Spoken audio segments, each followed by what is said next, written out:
بسم اللہ الرحمن الرحیم۔ السلام علیکم۔ روحانیت کیا ہے؟ تصوف، اس کا نظریہ اور حقیقت کیا ہے؟ لفظ روحانیت ایک اصطلاحی لفظ ہے اور آج کے اس دور میں عام طور پر ماروائی علوم سے متعلق ہے۔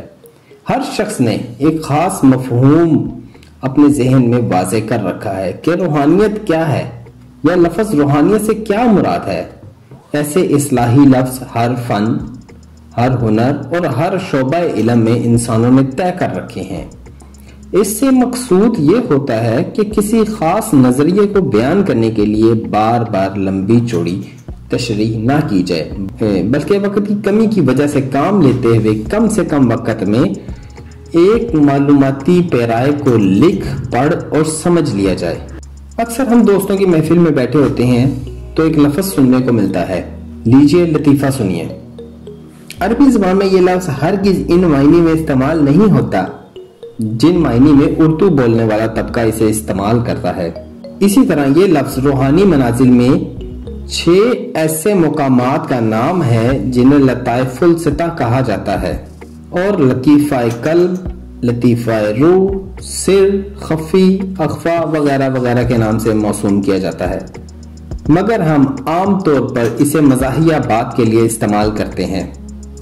سائنس میں نظریہ اضافات، ادب میں نظریہ وجودیت، روحانیت میں مسلک وحدت الوجود اور وحدت الشہود ایسی اصطلاحی مثالیں ہیں جن کا نام و نشان بھی احادیث معتبرہ یا قرآن پاک میں نہیں۔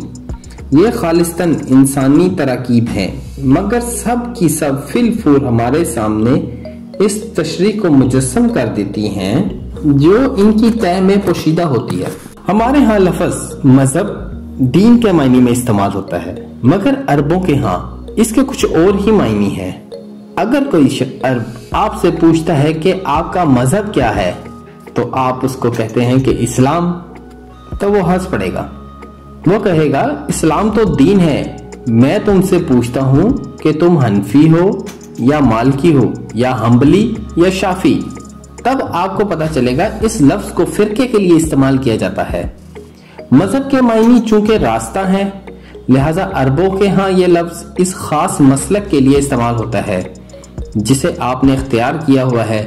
قصہ مختصر یہ کہ اصطلاحی نام انسانی واضح کردہ اجمالی نام ہوتے ہیں جو ہر علمی و روحانی مقاصد کے لیے استعمال کیے جاتے ہیں تاکہ بات کو مختصر سے مختصر کیا جا سکے۔ اسی طرح کا ایک اصطلاحی لفظ تصوف بھی ہے۔ یہ لفظ قرآن حکیم یا احادیث مبارکہ سے ہرگز ثابت نہیں، بلکہ یہ لفظ اسلام کی آمد سے کہیں بعد میں بنایا یا اپنایا گیا۔ کوئی اسے ثابت صفحہ کی مناسبت سے لفظ صوف سے متشبہ دیتا ہے تو کوئی صفحہ سے تصوف اور صوفی کا رشتہ جوڑتا ہے۔ آج تک یہ تمام طبقہ ہائے فکر اس کے مادے پر متفق نہیں ہو پائے، تاہم مسلسل استعمال کے بعد آج یہ لفظ ایک جہاں معنی اپنے اندر سمیٹے ہوئے ہے۔ تصوف کو ماننے والے یا اس کی مخالفت کرنے والے دونوں گروہ خوب جانتے ہیں کہ اس کے کیا معنی ہیں۔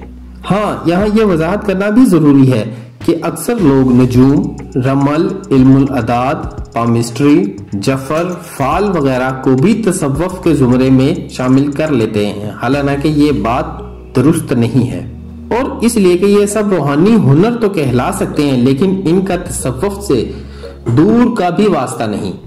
جن بھوت بھیجنا، جن بھوت نکالنا، حب و بغض کے تعویذ لکھنا، کشادگی کار کی سبیل کرنا یا کسی موکل کو حاضر کرنا سب روحانی ہنر ہیں اور مخفی علوم کہلاتے ہیں، لیکن تصوف سے ان کا کوئی واسطہ نہیں۔ یہ سب عامل اور عاملیات کی دنیا کے شاہکار ہیں، مگر تصوف کے میدان میں ان کی کوئی حیثیت نہیں۔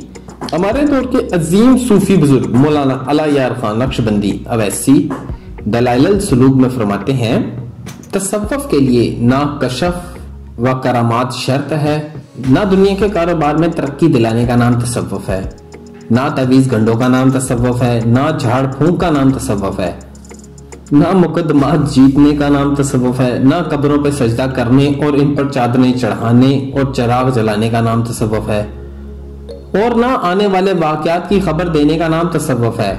نہ اولیاء اللہ کی غیبی ندا کرنا، مشکل کشا اور حاجت روا سمجھنا تصوف ہے، نہ اس میں ٹھیکیداری ہے کہ پیر کی ایک توجہ سے مرید کی پوری اصلاح ہو جائے گی، نہ اس میں کشف و الہام کا صحیح اترنا لازمی ہے، اور نہ وجد تو اجداد و رقص و سرور کا نام تصوف ہے۔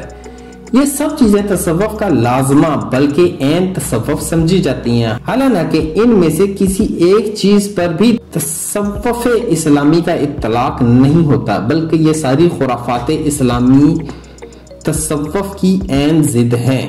اس دہشت کر دینے والے بیان کے بعد مولانا ہی کے الفاظ میں یہ بھی سنیے کہ تصوف آخر ہے کیا۔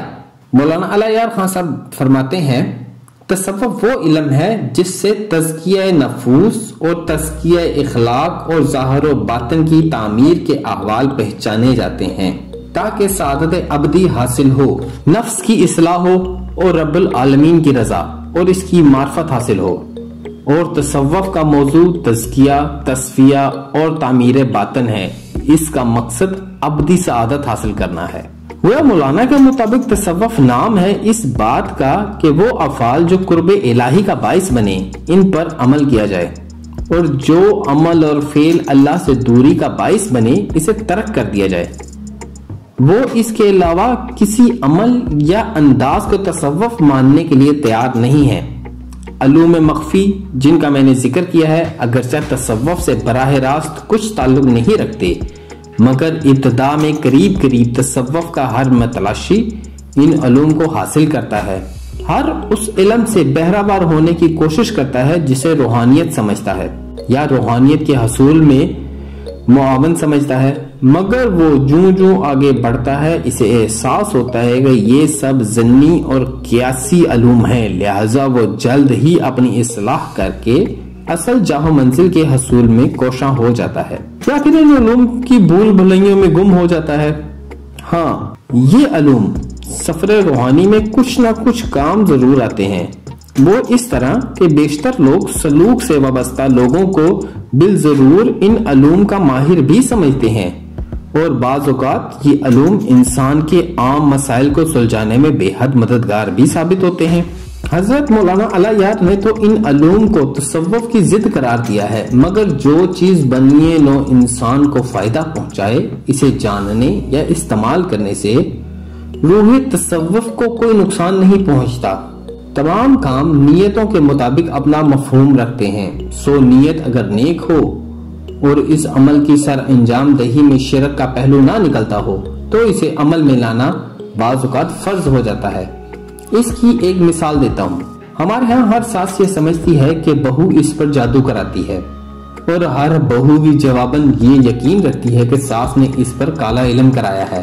ان پڑھ ہی نہیں، پڑھے لکھے لوگوں میں بھی یہ اعتقاد پایا جاتا ہے۔ سو اب ایک ایسا شخص جو ان افراد کی روحانی مدد کرنا چاہتا ہے وہ جانتا ہے کہ ساس یا بہو کی بیماری میں مسلسل اس منفی سوچ کا ہاتھ ہے جو دن رات اس خاتون پر مسلط رہتی ہے۔ اگر چند بتیاں یا چند نقش نیتی کے ساتھ اسے تھما کر یہ یقین دلا دیا جائے کہ اس کے اثر سے وہ ٹھیک ہو جائے گی اور آئندہ بہو کے خلاف ساس یا ساس کے خلاف بہو نقش تویز کرانے کے بجائے سچے دل سے اسے چاہنے لگے گی، تو یہ نقش تویز ان خواتین کو دے دینا میں فرض منصبی سمجھتا ہوں، کیونکہ انہیں یقین دلانے کا کوئی طریقہ نہیں ہوتا۔ البتہ یہ تلقین بھی روحانی معالج کا فرض ہوتی ہے کہ آئندہ یہ خواتین ایک دوسرے کے بارے میں غلط نہ سوچیں۔ اس مثال سے یہ نہ سمجھا جائے ساس بہو صرف وہم میں ہی گرفتار ہوتی ہیں، نہیں، ایسا نہیں ہے۔ بعض حالات میں یہ حقیقت بھی ہوتی ہے، ساس بہو پر یا رشتہ داروں پر، وہ دوستی کے ہوں یا دشمنی کے، ایسے عملیات ایک دوسرے کو زیر کرنے کے لیے کرائے جاتے ہیں۔ البتہ ان کی اوسطاً 15% تک ہے، 85% وہم ہوتا ہے۔ دراصل اس کائنات میں جو کچھ بھی ہے وہ ایک دوسرے سے جڑا ہوا ہے۔ اگر آسان لفظوں میں کہا جائے تو سائنس ہی سائنس ہے۔ یہ علوم بھی رفتہ رفتہ سائنس کے دائرہ کار میں آتے جا رہے ہیں۔ ہم انسانوں نے بہت مدت پہلے شعوری احاطوں میں نہ آنے والے واقعات یا کیمیاوی کرامات کو سحر، جادو اور جن بھوت پریت سمجھ رکھا تھا، اور ایک وہموں کا ہجوم تھا جو سمٹنے میں ہی نہ آتا تھا۔ مگر اب یہ بادل چھٹتے چھٹتے درست وضاحتوں کے بعد اپنی اصل شکلوں کے ساتھ سچ سامنے آنے لگا ہے۔ کتنی گدیاں، کتنے مندر، کتنی خانگاہیں محض کیمسٹری کے چند اصولوں اور اشیاء میں کیمیاوی رد و بدل کے نتیجے میں بڑے بڑے روحانی مرکزوں میں ڈھلے ہوئے تھے۔ لوگ ان کو کاہنوں اور روحانی سربراہوں کی کرامات سمجھ کر ان کے سامنے ماتھا ٹیکتے تھے، مگر آج یہ تجربات بچوں کی سائنسی کتابوں میں موجود ہیں اور اب ان کو کرامات کا درجہ نہیں دیا جاتا۔ مثال کے طور پر ایک فن ہے جسے وینٹریلیوکوائزم کہا جاتا ہے۔ آج یورپ، امریکہ، انڈیا، پاکستان میں ہوٹلوں میں اس کا مظاہرہ کیا جاتا ہے۔ اس فن کا ماہر ہونٹ بند کر کے ایک کچھ لب کھول کر گفتگو کرنے پر قادر ہوتا ہے۔ یہ پریکٹس کی جاتی ہے اور اس فن کی کتب بازار میں عام ملتی ہیں، لہذا اس علم کا ماہر ایک گڑیا یا ڈمی اپنے ساتھ رکھتا ہے، خود ہی باتیں کرتا ہے، خود ہی ڈمی یا گڑیا کے منہ سے جواب دیتا ہے۔ بولتا وہ خود ہے مگر لوگ سمجھتے ہیں کہ گڑیا نے یا ڈمی نے جواب دیا ہے۔ اس فن کو ہمارے ہاں پتلیوں کو تماشا کرنے والے بھی کسی حد تک استعمال کرتے ہیں۔ وہ پتلیوں کی آواز اپنے حلق سے نکالتے ہیں، مگر ہمارے ہاں اس کے مظاہرے بہت ہی کم ہیں۔ البتہ ماضی میں اس فن سے روحانی گدیاں چلائی گئیں۔ حاضرین مجلس کے سامنے ایک لوٹا یا کوئی برتن پانی سے بھر کر رکھ دیا جاتا، سوال کرنے والے سوال کرتے، جواب لوٹے کے اندر سے سنائی دیتا۔ اس کرامت کا مرکز ریاست جموں کشمیر میں تھا اور یہ حضرت لوٹا پیر کے نام سے مشہور تھے، اور 60-70 سال پہلے پورے ہندوستان سے لوگ اپنے سوالوں کے جواب لینے کے لیے وہاں جایا کرتے تھے۔ حالانکہ یہ محض ایک شوکتا تھا۔ اس طرح فاسفورس کو پانی میں پکا کر ایسا کر لیتے کہ وہ جلد نہ جلتا، کچھ سیکنڈوں اور منٹوں کے بعد جلتا۔ وہ کسی گھر میں جاتے اور معائنہ کرتے ہوئے کسی دیوار پر یہ فاسفورس لگا دیتے، پھر چند طلسماتی الفاظ پڑھتے، تھوڑی دیر میں یہ فاسفورس جل اٹھتا، تب یہ کہہ دیا جاتا کہ گھر میں رہنے والا بھوت یا جن جلا دیا گیا ہے۔ آج بھی لوگ ان ڈراموں سے متاثر ہو کر لوٹتے ہیں۔ افسوس کہ ہمیشہ ایسی چیزوں سے جھوٹے عامل اور فراڈ گدی نشین فائدہ اٹھا جاتے ہیں۔ بہرحال کالی بھیڑیں ہر شریف اور کارآمد فن میں پائی جاتی ہیں۔ میں نے بڑے بڑے فراڈی اور بڑے بڑے نیکوکار عامل دیکھے ہیں۔